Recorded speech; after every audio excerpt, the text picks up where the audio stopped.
Welcome to episode 33 of Lucretius Today.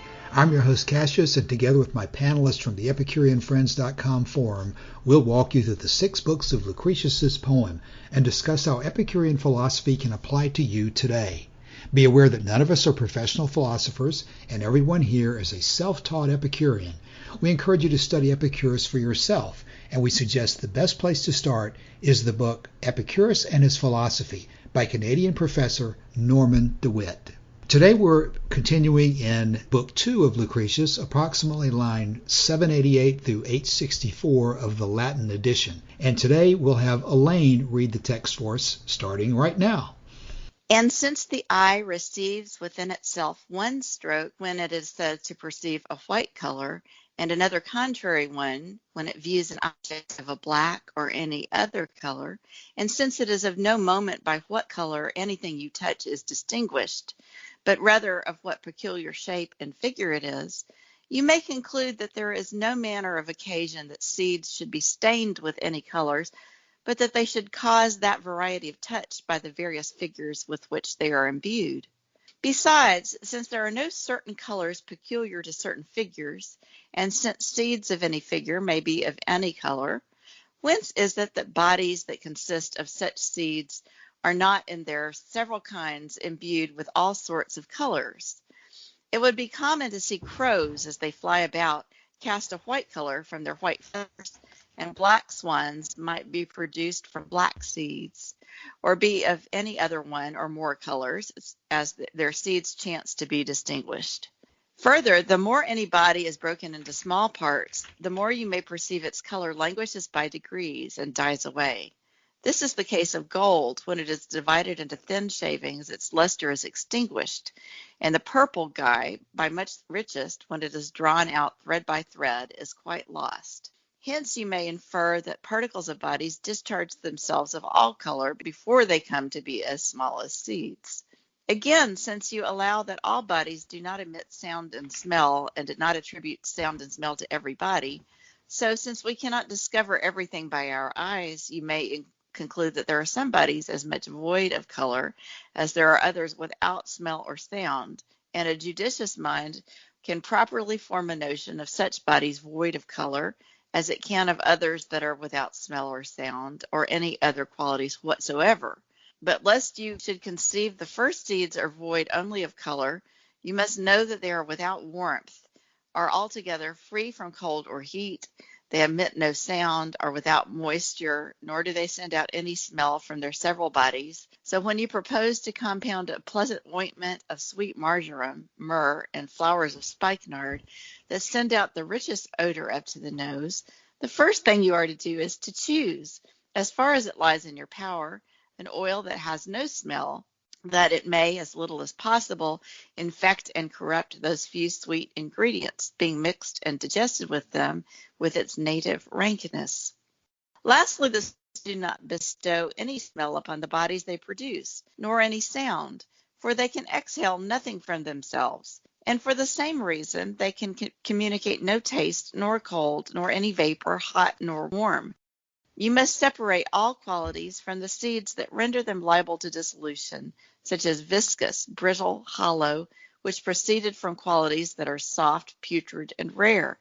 The seeds must have nothing of these properties if you would fix upon them an internal foundation, upon which alone depends the security of beings, lest all things should fall to nothing and perish beyond recovery.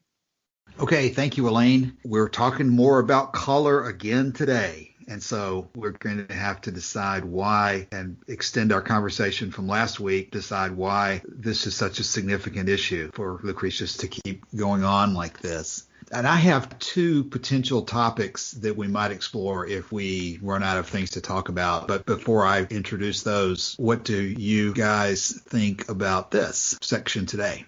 Actually, I think we should probably go through it in some, give some close attention to it, because he's got several different things in here before we get to trying to take a upper level view.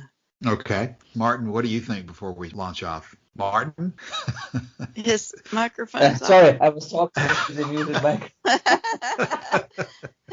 Yeah, it's like similar to last week, or quite a large portion of the poem that it gives an example how a model would work, which could describe the phenomena and is based on elementary particles. And again, like last time, this is basically not using the canon if it's presented like this, as if this is a real thing. I mean, it would be okay if it was presented as one possibility of a description of how it could work out would be like this. Yeah, I'm afraid that that's going to be part of the message for a long time in this section. But I, it doesn't hurt to just repeat it briefly. I don't think we need to beat it to death every time, but it's still an issue.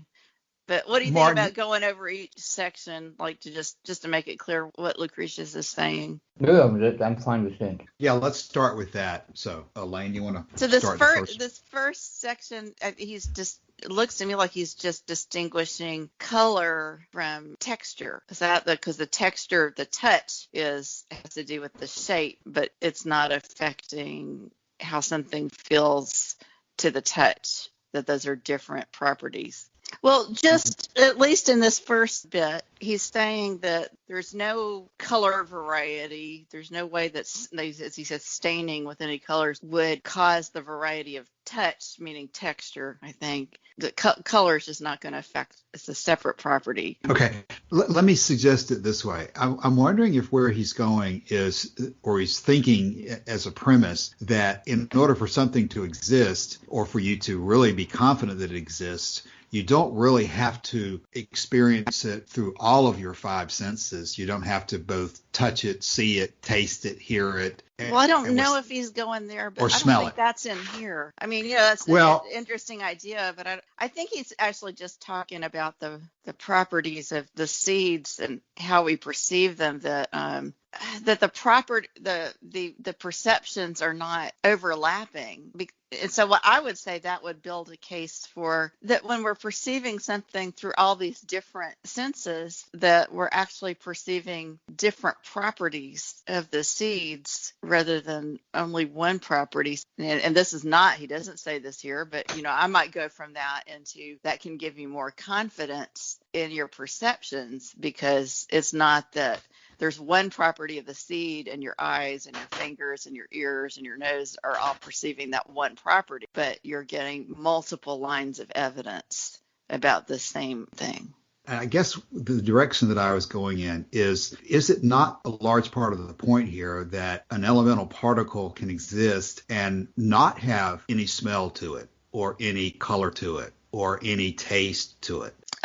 Okay, so, well, he... smell it or hear it doesn't mean it doesn't exist. Yeah, I think he's actually also talking about, right, that those properties are some of the properties are not of the seeds, but are going to be emergent from how the letters are put together, I guess. Let's see. So let's just go back through it in detail and see if we can put that together. Yeah. Let's go back to the original plan, because I think that will be helpful. So this first section, can we agree, says that the colors of the seeds do not cause the texture of the seeds, that those things are separate. Do you agree? Mm-hmm. Okay. And then the next one, since seeds of any figure may be of any color, I don't understand the part about the crows. That does seem to be right, that if they have are there white crows?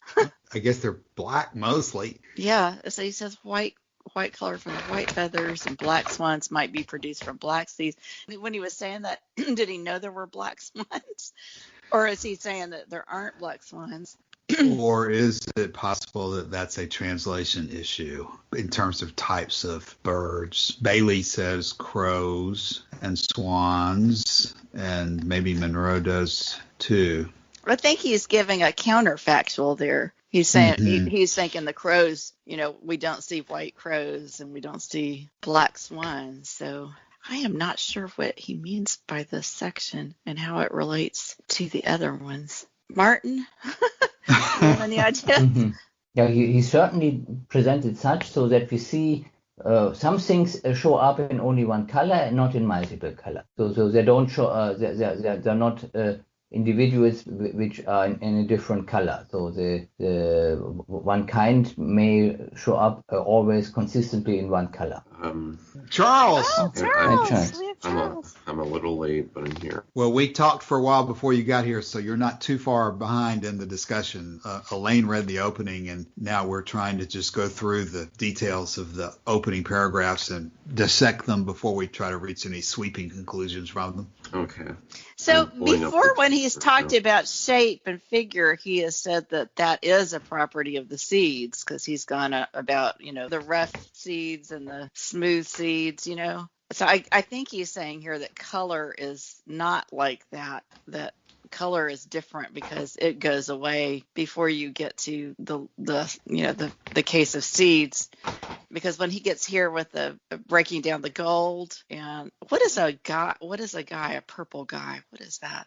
When I read that, I thought, what is he talking about? Let's go down. A purple what? Is this in here? We've got it written in Daniel Brown, a purple guy by Much the Richest. It's like a guy line or something. It has here Monroe says threads. Must be talking about the purple, robe. Yeah, how expensive it was, or I think he must the mean a process thread. process used to dye it, maybe. Yeah, I think he's talking about something like a thread. Because I've heard of a guy line. That must be an old definition. Elaine, I want to comment on what you said a moment ago. You were talking about something to the effect that the fundamental particles only have certain properties and not others, and you were saying that he was going in the general direction is that color is not one of the properties of an elemental particle.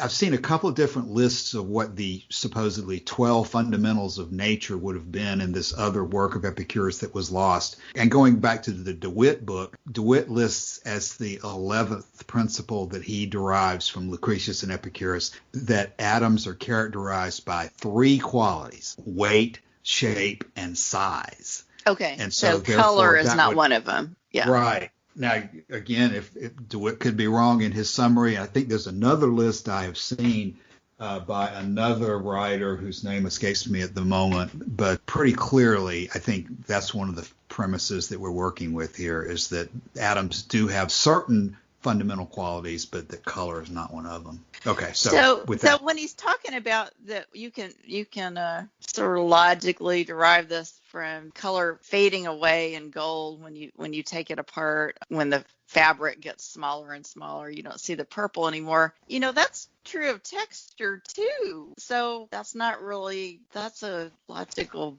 blunder there. If it's just getting smaller, you can't see it at all. So why would you be able to see the color? I don't know why he went there. That's just a mistake. But well, when you say not necessarily. If there are structures which are on different scales self-resembling. So when you go smaller and smaller on scale, you still see the similar shape. Like this, I don't know whether the English word for this is the same. This apple man. So let me think. This was one amateur mathematician who came up with this. It was about 30 years ago. It was quite a lot talked about. And for example, coastlines they sometimes may show something similar. So no, what I'm talking about here is he says that because the color goes away when it gets small and you can't perceive it anymore, that means color is not a property, but you can't even see the shape either. So just because you can't see it doesn't mean it's not there. That just doesn't make any sense to me as a conclusion. That's more a feature of our senses, being there at a certain point we can't perceive anymore. That's not a conclusion I would make, but he did. So I mean, I don't see any reason to think that color, from just this observation, that color is not like texture. That didn't convince me. So the next part that says that not all bodies emit sound and smell. So we wouldn't attribute sound or smell to the seeds, since not everything that's made out of them has sound or smell. That seems reasonable. Elaine, back to what you said a moment ago. Did you use the word texture because it's in the text somewhere? Because me, the word touch, with your texture is what I think he uses touch to mean texture and the sense faculty itself here in the translation, because the touch is our sense faculty, but the texture is what we feel, smooth or rough. Yeah. And he uses touch for that. So it's the same thing. I would just use a more modern word. I'm thinking that if you use the word texture, that certainly, just like you said, it conveys the way it feels to you, which would be similar, in my mind, to the way it smells or the color it might have. And so therefore I would say that doesn't have that. I think that when DeWitt says that one of the characteristics of an elemental particle is shape, I'm thinking that that's probably going to be one of these logical deductions that if it exists at all, it's got some kind of a shape, even though we might not have the ability to know what that shape is. If it does exist at all, it's got some kind of size and shape to it. So I don't know if that's the distinction or not, but that's what comes to my mind. Because he's supporting that from another line of reasoning. It's possible that you can still undo shape if you use the color analogy. It makes the shape go away too. If you're feeling so Monroe uses sensations of touch, and that's what I'm calling textures. If you're feeling the smooth texture of something, once it's broken down into very thin threads, you're not going to get that same touch sensation. And I wouldn't say from that it can tell you as much about what it's made out of, because it's just the limit of the touch neurons in your finger. You can only break that sensation down so far before you lose it. So because it depends on how close together the neurons are for touch, whether you can distinguish the texture features. So I just wouldn't have gone that way with my reasoning, but I think I see what he's doing. So I think at many turns here, or maybe even every turn, we're coming into a conflict or an observation that what you just said. At some point, you reach a limit to your observation, your ability to touch it or see it or smell it or anything. And so at that point, you're no longer able to verify it directly through your own senses what's going on. Right. And so then the question becomes, kind of stop. Yeah, that's what I'm hearing you say. I think that's what Epicurus is not doing. He is not stopping. He is not stopping.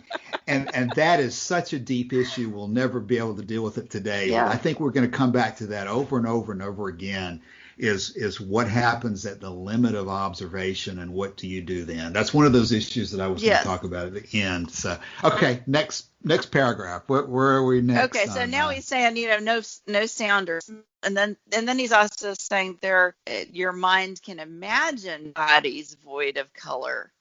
So since you can imagine it, I don't know. I don't really like that line of thought, that because you can imagine something void of color, then you can imagine something without smell or sound. But there are things that are transparent. So I don't know why he didn't mention, glass. They had glass. Was their glass not very transparent or something? No, the Roman glass I've seen here in the museums is transparent. Yeah. So I don't know why you would have to imagine something without color. That's interesting. I would have used glass as my example if I were Lucretius. Okay, so I don't think that's very complicated. He's just saying we're seeing things without sound or smell, so that can't have to be a fundamental property of bodies. He's not really saying anything about what causes the sensations of sound and smell right there.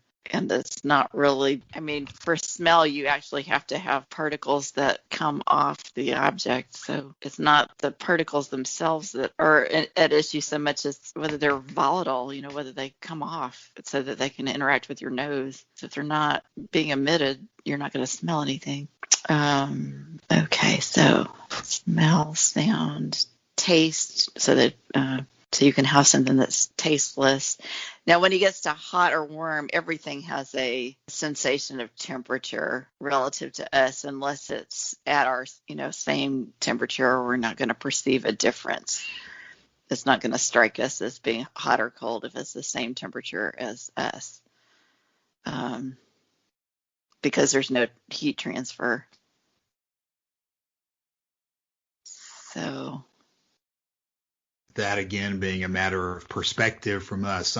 Virtually all of these things we're talking about are matters of subjective perception based on our senses. And he's really not talking about that. He's talking about the properties of the seeds. He hasn't really gotten to how our own senses limit what we can perceive. And I think that's important. I think you got to include both parts of that when you talk about this. But I don't know what's next. So maybe eventually he gets to that. It's been so long since I've read the whole thing, and I'm just doing it Well, one piece at a time. So that would be, if I were reading this, what I would be thinking, well, but what about the senses? What role does that have to do in what kind of conclusions you can make? How does that affect it? Well, to very quickly touch on where he's going to go after the passage we're talking about today, the next thing he says is not only do the elemental particles not have these qualities of color and smell and so forth, but he says nor do they have the ability to think, nor do they have any consciousness or spirit in them either. So that's where he goes next. He's really reducing the attributes of the elemental particles must possess, it seems like, down to a just absolute minimum. With maybe the premise being that any time that we can perceive particles differently based on our perceptions in terms of color or smell or heat or anything like that, his reasoning must be that if we can perceive them differently, then this quality that we're perceiving cannot be part of their elemental fundamental nature. Do you agree or disagree that is where he's going? Yeah, I think he's just establishing what he thinks are the properties of the seeds and what's not. So, which is a legit physics activity. He just went beyond what he could observe, but I think that's what he's doing. Charles, do you have any commentary yet? I do not. I'm also pretty tired. Okay. All right. Martin, anything at the moment? No. Anything further, Elaine, on the last paragraph, or have we already covered that? I think it's pretty much in line. Yeah, there's nothing really. Well, here he says you must separate all qualities from the seeds that render them liable to dissolution. So he doesn't want the properties that could be dissolved or broken down to be attributed to at the seed level, so that things don't fall to nothing and perish, which is back to his point about at a certain level nothing can be changed, which is, as we discussed last time, not true, but it's okay.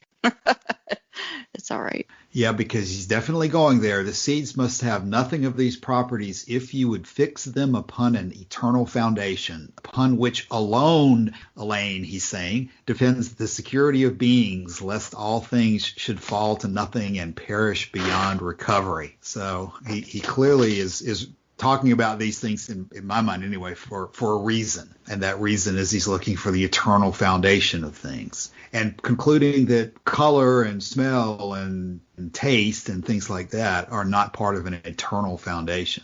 Martin today earlier made a reference to this, and I'm really saying this to kind of address as a question to Elaine as well. Would you be more comfortable with this if he had stated it in terms of every time he's made a comment like that, like he's talking about in terms of the elemental particles, should he have said from anyone's point of view that it's possible that this is the case? Should he have phrased all of these things in terms of possibilities? Yes, I would have been real happy with that. Yeah, I would have been much happier. Maybe it's like this. Yeah, because I don't trust somebody who makes conclusions that are not based on observations. It's like, what did you do? So I don't have to know what the science really was. I keep putting myself back in. I think I would have been as ornery on those points back in the day as I am now if I was the same kind of person, because I would be saying, hey, whoops, you went past what we can know, and you've gotten into the logician's territory. You got stopped. You got too far. I just wonder if there was anybody back then who did that, or whether I have that perspective because of some kind of modern training. Like, so is this because of what I was taught by my scientist father to have that kind of attitude, and that just wasn't, they hadn't gotten into that style of thinking back then? Or was there anybody who was thinking like that? I thought, from reading Epicurus and his arguments with the logicians, that was him, but I don't think he was quite as far in that direction as we can be now. So I don't know. Well, I have no answer to that, and I have no ability to really make a lot of progress in dissecting it. But I do want to suggest that one of the ways that we probably could explore the answer to that goes back to some of the commentary in Philodemus's own methods of inference. And I'm going to post in this thread one particular page out of DeLacy's commentary, page 142, and for purposes of this discussion today, I've just sent you a link to this one particular page. And I don't know whether DeLacy is correct. I don't know whether Philodemus is correct. Every step along the way, you're going to have to question the authority and the correctness of what I'm about to suggest here, or what DeLacy is suggesting, which I'm going to talk about for a minute. But in going through the history of what he calls Epicurean epistemology, Epicurean empiricism, DeLacy concludes that, I'm going to quote this, the Epicureans divide all things into the following classes. His first class was things immediately perceived. These are known without inference of any kind. And I think that's a non-controversial category. That's things like if we have a salt shaker in our hand, we can hold it, we can see it, we can touch it, we can taste it, we can conclude with great confidence that it's a salt shaker. I don't think anybody has any real issue with something we can hold in our hands, and there's limits to the conclusions we can draw about even that, but the practical aspect of that is pretty clear. Then DeLacy says there are also things that are not immediately perceived. In other words, you can't hold them directly in front of you and test them with your senses. And he breaks that category up into three subcategories. The first one is things that can never be perceived or known through inference, regarding which we are doomed to eternal ignorance because of our own limitations, such as whether the number of stars is odd or even. And he's suggesting that the Epicureans had no standard of truth for that because there's just simply no way to know and number the number of stars in the skies because of our limitations. But the one that we're talking about, part that we're talking about and questioning, is DeLacy's B and C, where he says there's a category of things which can never be directly perceived, but which can be known through analogical inference from perception. And in this category, he says atoms and void. And that's the one that we are struggling over, because if that category is correct from DeLacy's point of view, Epicurus was holding that we can make analogies from things which we can see and come to conclusions about things that we can't see. And that's, I think, where, Elaine, you're continuously pointing out that you may never want to go that route. You may never be willing to take an analogy and say that you're certain about something if you can't perceive it directly. What do you think about that, Elaine? Yeah. So, I mean, there are some conclusions I think you have to look. It's hard to make a broad statement about that. I think there are some conclusions you probably can support, but others that you can't. But it depends on specific observation, because you notice I wasn't having trouble with the beginning sections of Lucretius where he was making conclusions based on observations. There are some conclusions I think are legit, but others where you just have gotten too detailed and specific for the information you have available. And we've been in a long section where there's been a lot of that. How would you suggest, Elaine, is the formula for deciding when you've gone too far and when you can't? How do you articulate your view of how far you can go based only on analogy? That's a good question. I'm not sure if I have an overall formula. Martin, I'm not sure if you can do that. I think you might need to actually have the specific cases, because even to make such a formula might have to assume information that we don't know.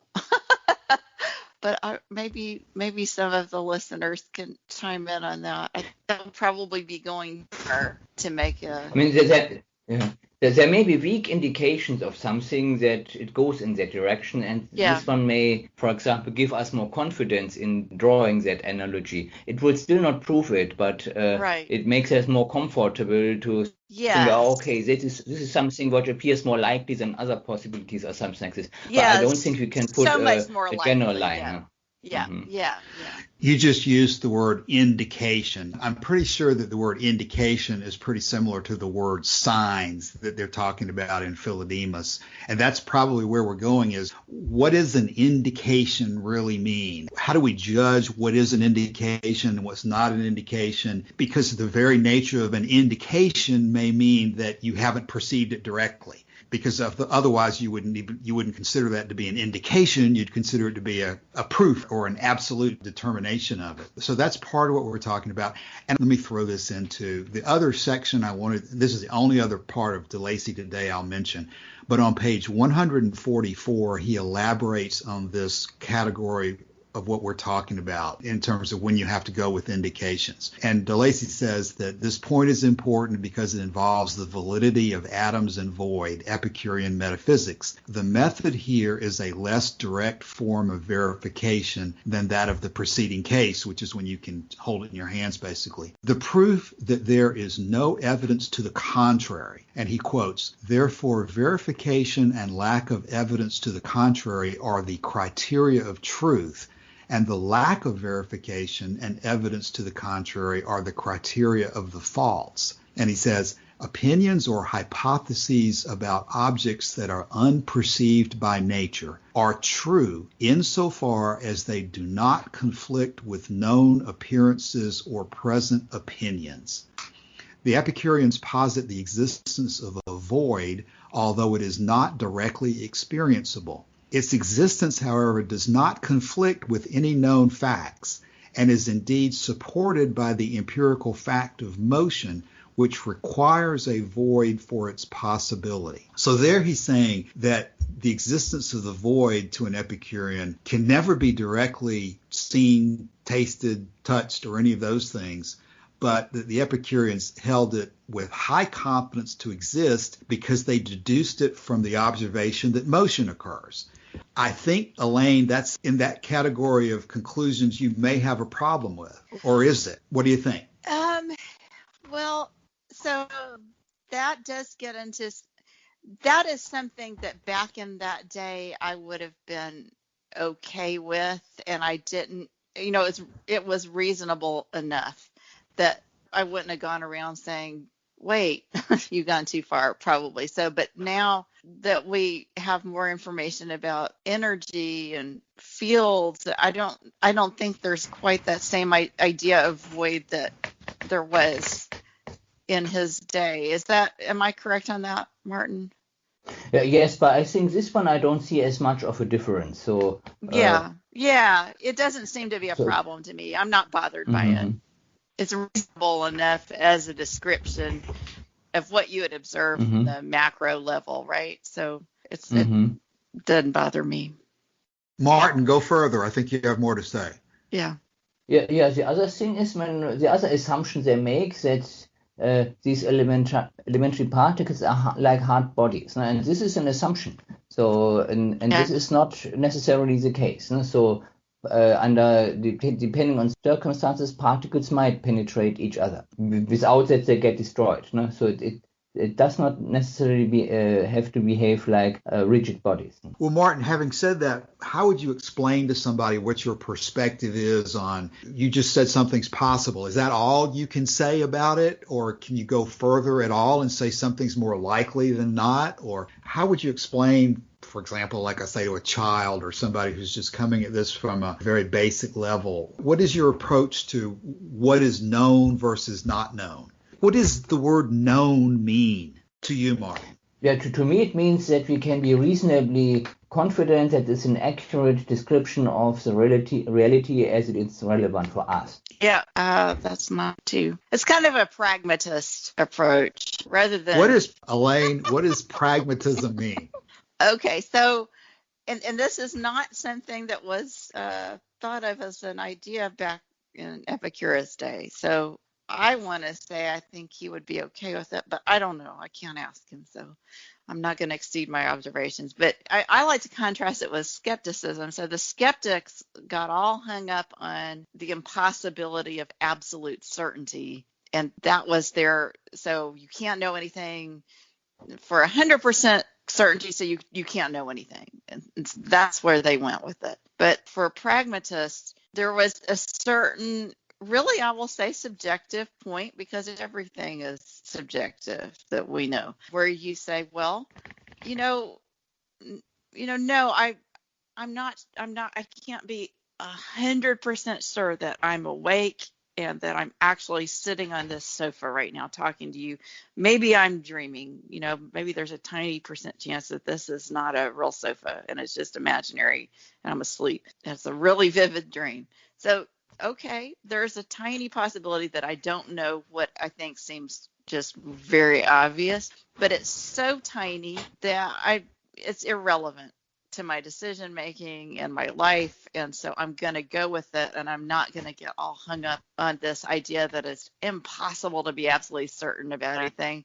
It's kind of like shrug your shoulders. So what? That's not really a big deal. Let's focus on what seems certain enough that we can proceed and make decisions on that basis. So would you say, Martin, that's a yes. reasonable? Yeah. And there are two different cases. So one case is where we can substantiate with statistics. This is often the preferred approach in science, but even in science, it often doesn't work. You may need to have a valid master series for this approach to work out or not. So it's often then just a qualitative judgment without that we have numbers to give this. This is now 98% probable to be true. We just can't give that number, but we just have the impression this has a very high probability to be true. No? Yeah.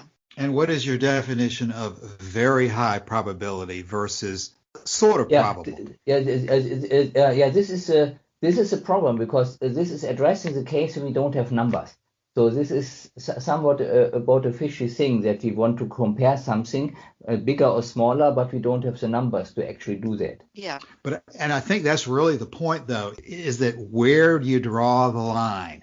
How do you draw the line? What gives you confidence in drawing the line at 98 versus 90 or 99 or 70? That's a choice. So when you look at medical studies, when you're looking at statistics, you'll have a decision at the beginning of an experiment. What p-value, what statistical criteria are you going to have to decide that a thing is happening or not happening? You know, if their two conditions are different or not different, whether something works or doesn't work, you'll pick your statistical requirement before you even do. You're supposed to before you do your experiment. And how do you pick it? How do you? It's a decision. So there's no universal. There's no based stone on what? tablet in the sky where God says this is your p-value, and if you don't have it. It's a decision. Consensus. It's a decision. Yeah. Based on what?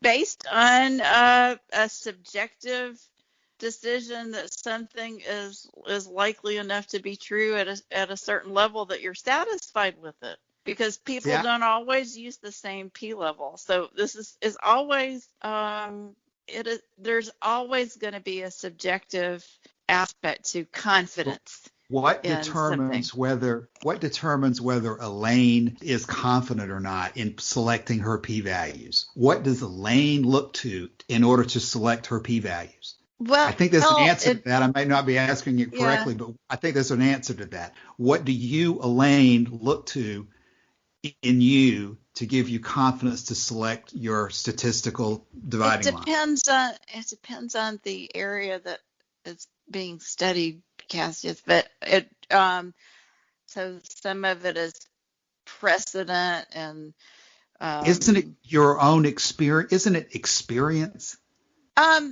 Some of it is experience, but I'm going to go out on a limb and to say that there is I think there is a prolepsis of pattern recognition that gives us a sense of knowingness or certainty that it's a sensation almost like justice, like, yep, that's it. And it's hard to describe unless you decide to put it in the prolepsis category of pattern recognition. There have been some studies on stimulating certain areas of the brain that will give people just kind of an unconnected sense of knowing, like, yep, they feel certain, but you ask them when you're probing that part of the brain, well, what are you certain about?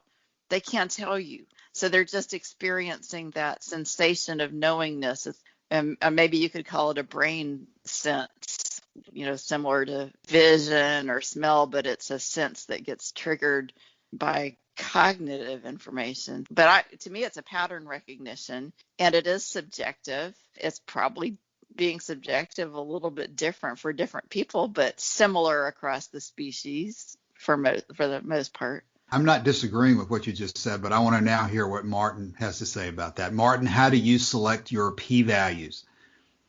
It depends on the circumstances. So in Yeah. my areas where I've read papers, it's mostly 0.05. But occasionally I come across smaller values, which correspond to a higher percentage of certainty. Well, you're referring to things you've read, but ultimately, don't you personally have your own sense based on experience or based on something else that gives you confidence that a particular p-value is about right? It's on it depends on the consequences. If my survival Yes. depends on it, I will go for a really small p-value to give me a Yes. high confidence. But if Yeah. if it's just to make like a decision for a stock investment, I don't care that much. So then I will, just to be able to make a decision, maybe just take 0.1. Or Martin, what do you have to say about what Elaine just commented on in terms of it being potentially related to a prolepsis or an anticipation? Yeah, I agree with that one. This is especially valid for those where we cannot come up with statistics. So where where we simply don't have the numbers, but we have observations. And then looking at that pattern, we can then still feel quite some confidence that we know this now. Okay, so pattern recognition based on prior observations to some extent is a factor. Do you agree with that? Mm-hmm. Okay. Well, where I wanted to go before we end up for today is continuing down this page 144 out of DeLacy, and you'll see where I'm going. Because DeLacy then says he's talked about the Epicurean position on what to do when you have no ability to verify it directly. And he says basically the Epicurean method of indirect verification must be distinguished from the Stoic method of contraposition. And that's not a word we've discussed so far, but we'll go past it for a moment. According to which the existence of motion necessitates a priori the existence of a void, because if the existence of a void were denied, motion would be also. The Stoics base their argument on an a priori principle, according to which the opposite would be contradictory, while the Epicureans merely formulate hypotheses to explain empirical facts on the principle that there is an analogy between the apparent and the non-apparent. And that's probably too deep to try to go too far in discussions, since you guys haven't had a chance to think about it. But I'm interpreting that to mean that this is an example of how the Stoics and certain other people look to a logical formula.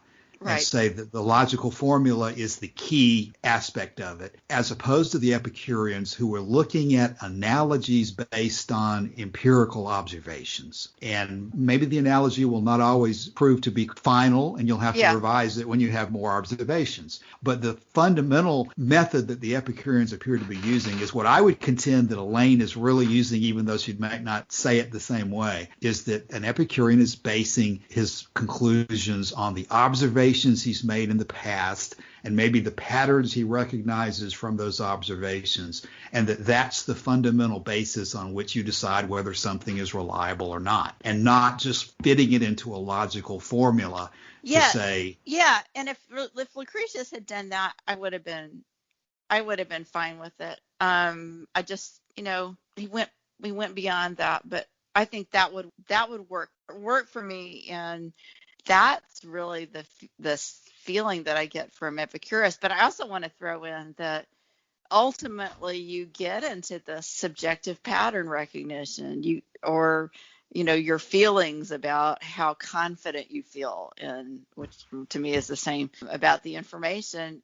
And that there is no absolute rule to tell you when you should feel confident. It's more a property of, human brains when we get to that point. People who are not scientists get extraordinarily anxious about this idea that like, oh no, there's objective ways to decide all these and things, and what's real and what's not.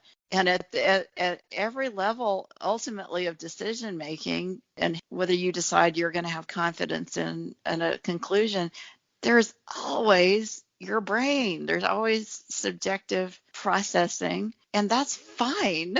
I think if you're an Epicurean, if you're a scientist, you got to be fine with that, or you're not. You can't proceed further. You've got to decide that that's okay. It's reality, whether you're okay with it or not. That's the way it works. I agree with that. I think all this is fascinating, and I think this is exactly what people ought to think about when they read the details of Lucretius and not just get stuck on thinking that, well, this proved to be wrong and this proved to be right. Let's close the book and forget about it from there. It's the method of analysis that ultimately we gain the most, I think, by thinking about and studying and observing what the Epicureans were doing. Because I talk to people who don't want to include feelings in their decision making. It makes them really worried because they say, oh, that's arbitrary, that's whimsical, that's, you can't rely on your feelings to make your decisions about what you're going to do. You can't include that. You have to go by objective facts.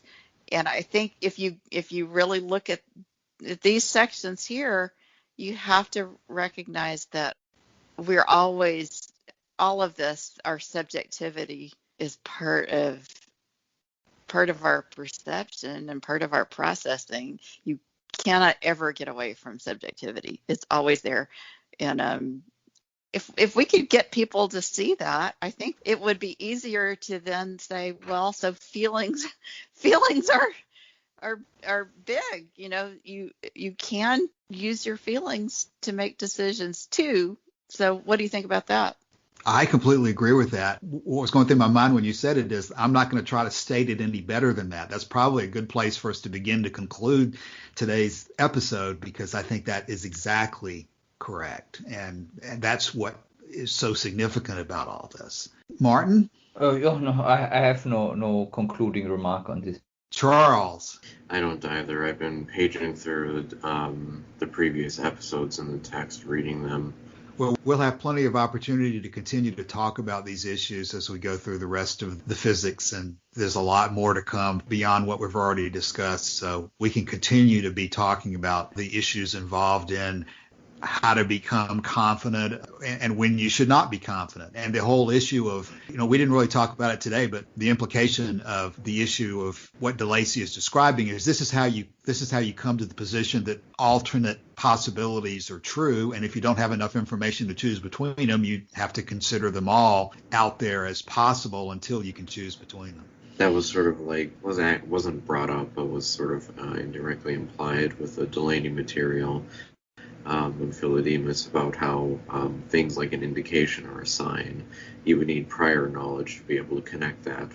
Yes, that's what we're discussing here. The title that they're used of his book being on methods of inference, meaning under what conditions can you infer from one set of facts that another set of facts is also true. It's a tricky business. I remember a quote from DeWitt in his book. He says something about reasoning by analogy is very tricky because you need to be dealing with comparable facts or else you're going to be misled by your analogy. Anything else for today?